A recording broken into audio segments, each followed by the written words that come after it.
త్వరలో జరగబోయే పార్లమెంటు ఎన్నికల్లో హైదరాబాద్ నియోజకవర్గాన్ని దక్కించుకునేందుకు బీజేపీ పావులు కదుపుతోంది. నియోజకవర్గంలో మొదటిసారిగా పాతబస్తీ మూలాలున్న మహిళా అభ్యర్థిని బరిలోకి దించనుంది. ఇందులో భాగంగా ఇప్పటికే అభ్యర్థిని ఖరారు చేసి కాంగ్రెస్, బీఆర్ఎస్ల కంటే ఓ అడుగు ముందేసింది. హైదరాబాద్ పార్లమెంటు నియోజకవర్గంలో 1984 నుంచి ఎంఐఎం పాగా వేసింది. అప్పటి నుంచి 1999 వరకు సుల్తాన్ సలావుద్దీన్ ఓవైసీ వరుసగా 6 పర్యాయాలు ఎంపీగా విజయం సాధించారు. ఆయన తదనంతరం 2004 నుంచి ఇప్పటి వరకు ఆయన కుమారుడు అసదుద్దీన్ ఓవైసీ ఎంపీగా గెలుస్తూ వస్తున్నారు.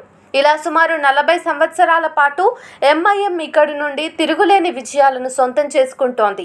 ఇక్కడి నుంచి ఇతర పార్టీల పోటీ నామమాత్రమే కాగా బీజేపీ ప్రతి పర్యాయం ఎంఐఎం నుంచి స్థానాన్ని లాగేసుకోవడానికి విఫలయత్నం చేస్తున్నప్పటికీ విజయం సాధించలేకపోయింది. ఈ పర్యాయం మాత్రం ఎట్టి పరిస్థితుల్లోనూ ఎంఐఎం ఆధిపత్యానికి గండి కొట్టాలనే కృత నిశ్చయంతో ఉన్నట్లుగా పార్టీ నిర్ణయం కనబడుతోంది. ఇతర పార్టీల కంటే ఒక అడుగు ముందేసి అభ్యర్థిని ప్రకటించడం, అందులోనూ పాతబస్తీ ప్రజలతో సత్సంబంధాలు ఉన్న మహిళా అభ్యర్థి కావడంతో పార్టీ నిర్ణయం చెప్పకనే చెబుతుందనే టాక్ అంతటా వినబడుతోంది. హైదరాబాద్ పార్లమెంటు నియోజకవర్గం నుంచి బరిలోకి దిగే అభ్యర్థిని మార్చడం బీజేపీకి కలిసి వస్తుందా? ఇప్పుడు ఇదే చర్చ గ్రేటర్లో జరుగుతోంది. ఈ స్థానానికి 2014, 2019లలో జరిగిన ఎన్నికల్లో బీజేపీ అభ్యర్థిగా భాగ్యనగర్ గణేష్ ఉత్సవ కమిటీ అధ్యక్షుడు డాక్టర్ భగవంతరావును బరిలోకి దించింది. 2014 ఎన్నికల్లో అసదుద్దీన్ ఓవైసీ 55.16%తో 5,13,868 ఓట్లు సాధించి గెలుపును సొంతం చేసుకున్నారు. బీజేపీ ఎంపీ అభ్యర్థి 33.56% ఓట్లతో 3,11,414 ఓట్లు పొంది రెండవ స్థానానికి పరిమితమయ్యారు. తిరిగి 2019లో జరిగిన లోక్సభ ఎన్నికల్లో బీజేపీ పరిస్థితి మరింత దిగజారింది. ఎంఐఎం అభ్యర్థి అసదుద్దీన్ ఓవైసీ 2014 కంటే ఓటింగ్ శాతాన్ని 58.94%కి పెంచుకున్నారు.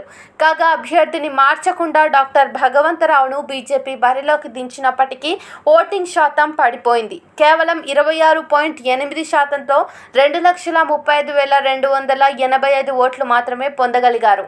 దీంతో ఈ పర్యాయం హైదరాబాద్ నియోజకవర్గంపై బీజేపీ ప్రత్యేక దృష్టి సారించిందని, ఎంఐఎంకు చెక్ పెట్టడమే లక్ష్యంగా పావులు కదుపుతోందనే చర్చ జరుగుతోంది. హైదరాబాద్ పార్లమెంటు నియోజకవర్గం పరిధిలో మొత్తం 7 అసెంబ్లీ నియోజకవర్గాలున్నాయి.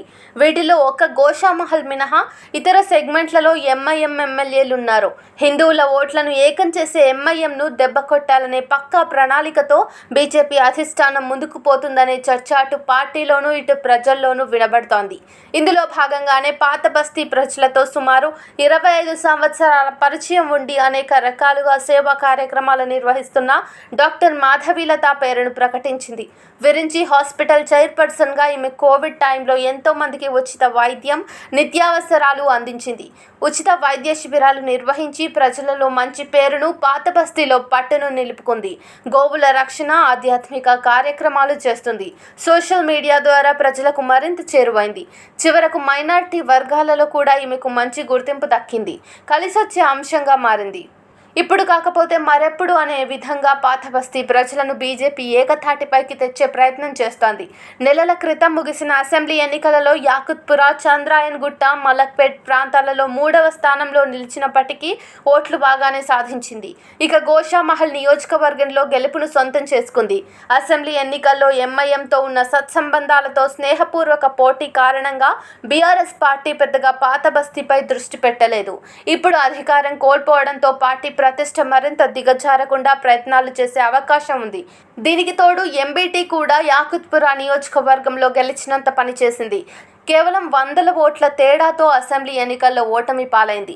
తాజాగా రాష్ట్రంలో కాంగ్రెస్ అధికారంలోకి రావడంతో ముస్లిం మైనారిటీల ఓట్లు ఓవైపు కాంగ్రెస్, మరోవైపు ఎంబీటీ చీలిస్తే ఎంఐఎంకు ఓటింగ్ శాతం తగ్గి బీజేపీకి లాభం చేకూరుస్తుందనే భావనలో పార్టీ నాయకులు ఉన్నట్లు సమాచారం. దీంతో గట్టిగా ప్రయత్నిస్తే హైదరాబాద్ పార్లమెంటు స్థానాన్ని ఖాతాలో వేసుకోవడమే కాకుండా ఎంఐఎంకు చెక్ పెట్టినట్లుగా ఉంటుందనే భావనలో బీజేపీ నాయకులు ఉన్నారనే టాక్ వినబడుతోంది.